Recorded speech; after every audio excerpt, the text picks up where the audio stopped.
In our first story, President Akufo-Addo has mounted a strong defense for his government's medical drone initiative as he accounted for his stewardship to Ghanaians in his third media encounter that was convened Wednesday evening at the Jubilee House here in Accra. Government has come under strong criticism, particularly from the minority, for its decision to embark on the project. But the president said he prefers drones flying to deliver essential medicines than an investment in flying guinea fowls. As you know, the Azuntaba guinea fowl project under the former Mahama administration gulped some 150 billion Ghana cedis. This government has paid up the 1.2 billion arrears we inherited and brought the operations of the NHIS back to life. We're also in the process of launching the world's largest and most advanced medical drone delivery network. The 4 distribution centers from where the drones will be operating will stock 148 life-saving and essential medical supplies, and not only blood.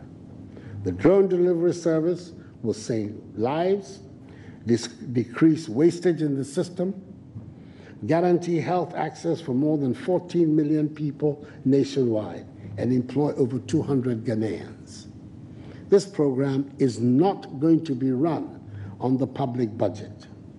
Corporate social responsibility contributors from private sector's players will pay for the service. I prefer drones flying to deliver essential medicines to our people than an investment in guinea fowls that allegedly fly off to Burkina Faso without any trace. And media reactions to this encounter. Here is Executive Director of the Media Foundation for West Africa, Suleiman Abrahima. For me, I think this, I would say, is the worst ever presidential media encounter that I've witnessed since the inception of the Fourth Republic. And I thought that year on year, time and time, we would have been improving on this whole encounter so that the impact and the purpose for which they are done would be served. I think that what really happened, in my view, was literally the president addressing the nation, kind of a, as they used to say, a state broadcast. And perhaps it was about spicing it up with media people being present in the room and maybe garnishing it with the opportunity of a few journalists being given the chance to ask questions.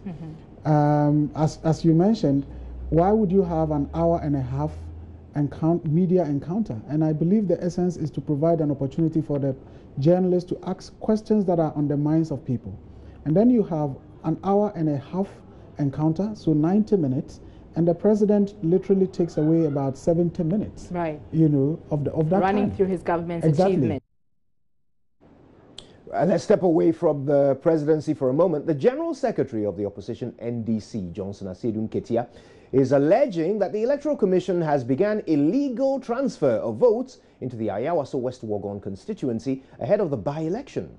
The seat was declared vacant following the demise of the Member of Parliament for the area, Emmanuel Chemantin Ejakun. According to Mr. Asiedu Nketia, the Commission has failed to convene, an IPAC meeting to deliberate on the guidelines for the conduct of the elections, a situation he described as worrying. Now, he wants the Commission to provide clarity on the matters. Here is what he says. What is worrying us is that up to now, Electoral Commission hasn't called any IPAC meeting for us, as stakeholders, to input into the fixing of date for the elections and all that, and the roadmap leading to the election. We are in limbo now as to when the date of the elections will happen, because the law says that these things must happen within 60 days. It didn't say that on 60 days. So perhaps apart from the ruling party, we may not know when the election will take place. It is in the. But have you written a letter to them? Have you tried to inquire from them why perhaps they are delaying in convening an IPAC meeting? Well, we haven't done that, but I guess this is part of the communication to them as well. So it is something that is worrisome to us. Again, social media replete with stories about transfer of votes into the affected area, that is the Ayawaso West Wogon constituency. Our rules of election in this country prohibit the transfer of votes during by-elections into the area affected by the by-election. The reasoning being that if you allow for transfer of votes into a constituency that is a subject of by-election, then... Now let's go to Parliament. And the minority is alleging conflict of interest in the award of a contract for the rehabilitation of the Cape Coast Sports Stadium. According to former Minister for Youth and Sports, Neil Vanderpoy, the contract has been awarded to the brother of the Finance Minister, Ken Ofori-Atta, who also serves as a presidential staffer. He spoke to JoyNews after government approved the Sports Ministry's budget for 2019. Accra Sports Stadium has been awarded to a company called Kube.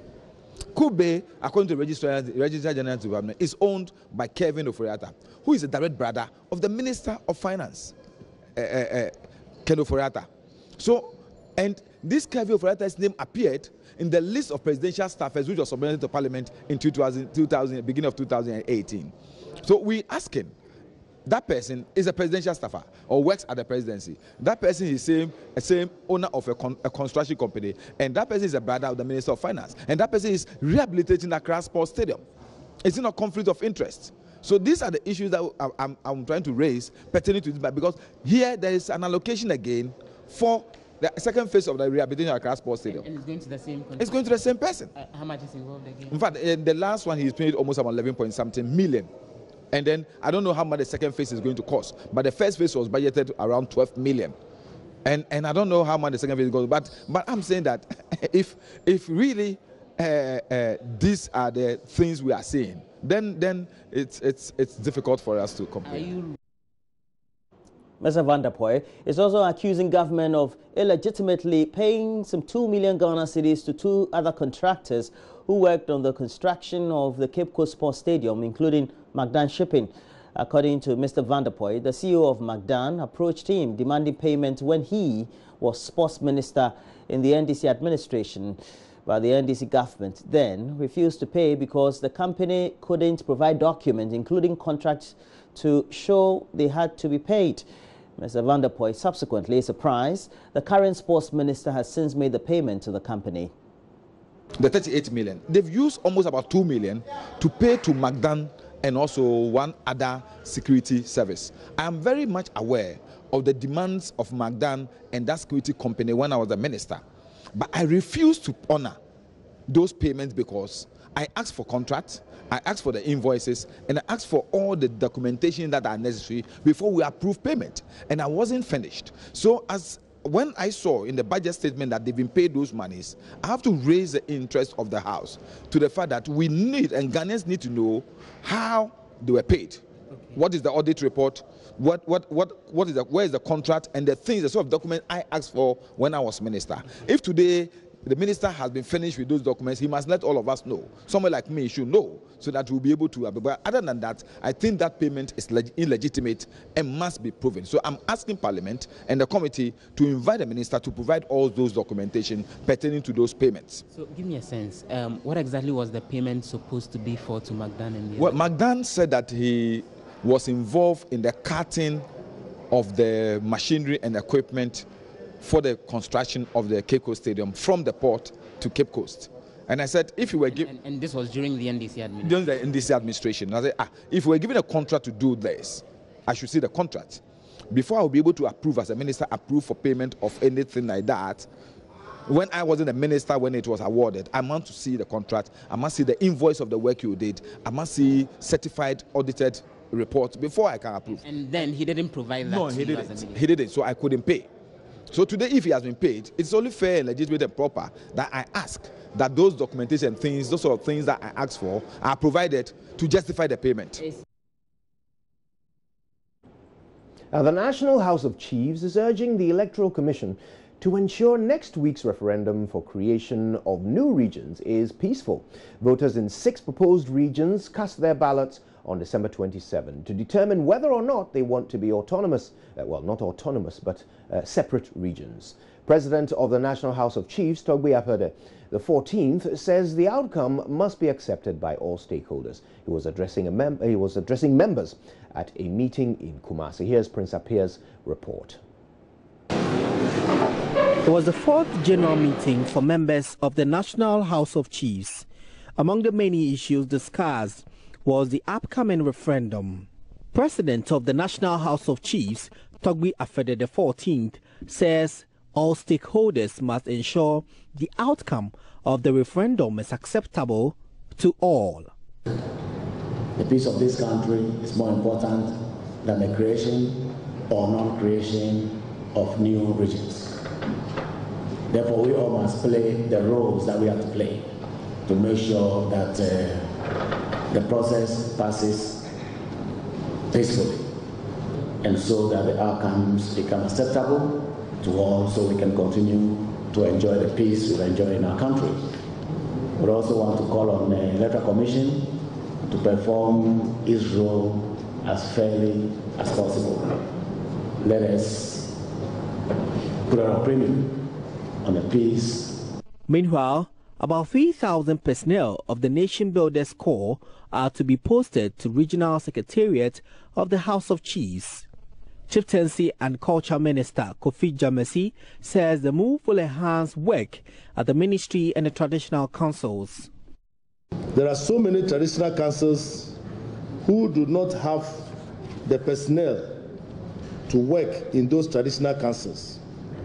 So it is a challenge. But as I speak to you, we have written to the NAPCO Secretariat to release to us personnel who will be posting to the various traditional councils and the various House of Chiefs. We have been promised that 3,000 of those NAPCO personnel will be posted to the ministry. And the posting will go like this: recruited from the various regions and posted within the regions. The House of Chiefs has also revealed plans to digitize its operations. Chinese Ambassador His Excellency Xinting Wang says his country is ready to support Ghana in our industrialization initiatives. We would like to support your policy like Ghana Beyond Aid, one factory, one district, one factory. So I believe that, China and Ghana, we are facing a lot of opportunities. We would like to work together and should take the other advantage of the good momentum of the development of bilateral relations. The Chinese ambassador donated 10 desktop computers, 2 laptop computers, and other accessories, together with 20,000 cedis to support the capacity building of human resources at the National House of Chiefs. Prince Apia reporting. Before we end this bulletin, about 100 headquarters known as Kayaye, they've undergone free health screening at Agbogbloshie here in Accra. The Center for Legal Advocacy Research, Training and Education, an NGO, organized the event dubbed Christmas for Kayaye. Here's a report by Joshua Smith and Sharifa Ibrahim. Headquarters work in environments considered highly hazardous. The vulnerable women and children carry heavy loads all day for pittance, but their meager incomes are often unable to support good health care for them. Executive Director of Claret, Jennifer Owusu, says the screening falls in line with the SDGs 3 and 5, which center on women and good health care for all. The Sustainable Development Goals. Goal 3 talks about good health and well-being, whilst Goal 5 talks about gender equality. So we thought that if we could come here and share not only the bowls that we are giving to them, not only the goodies, but also have their health screened. And with health screening, we are talking about their vitals, we are talking about performing lab tests, urine routine urine tests, hemoglobin levels and all this. And we're also providing dental screening, and we're going to have a gynecologist coming in, examining them. We would then be doing something that would make Christmas truly joyful. So we are passionate about the Ghanaian women, we are passionate about women, we are passionate about the Kayayu, and we are passionate about Agbobolochi markets. The president of Kaya Association of Agbobolochi, Fati Al-Hassan, says government must provide more support.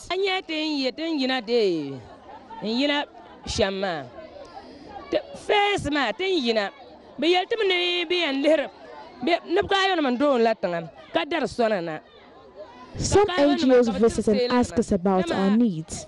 We tell them, but after they leave, they neglect us. We are calling on the president and other philanthropists to come to our aid so we can take care of our families back home.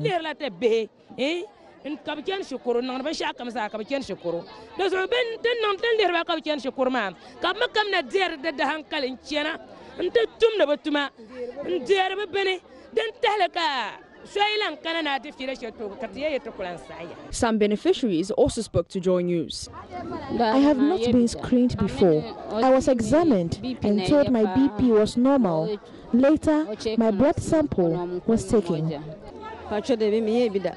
Screening exercise is my first. A sample of my blood was taken. I will Lord Claret for this good work.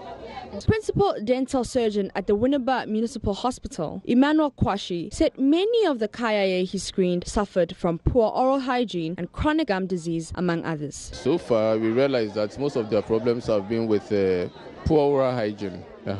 So most of them presented with gum disease, chronic gum disease, okay?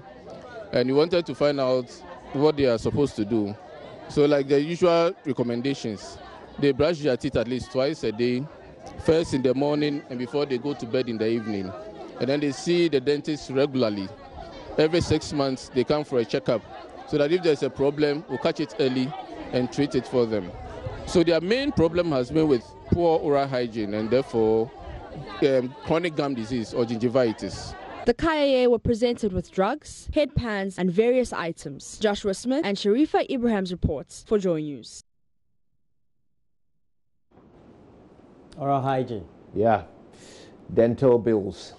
They are not pleasant to pay. But clearly, oral health is important for everyone, right? Yeah, definitely as well. Well, please make sure you get interactive. We told you that we'll be doing a post-analysis of that interaction the president had with journalists or the media before the close of the news day yesterday. We've had some mixed reactions to that event. So we'll do the analysis right here on the show. Yes, indeed. They are dominating the headlines as well, so we'll delve into that when we spread out the newspapers right after this.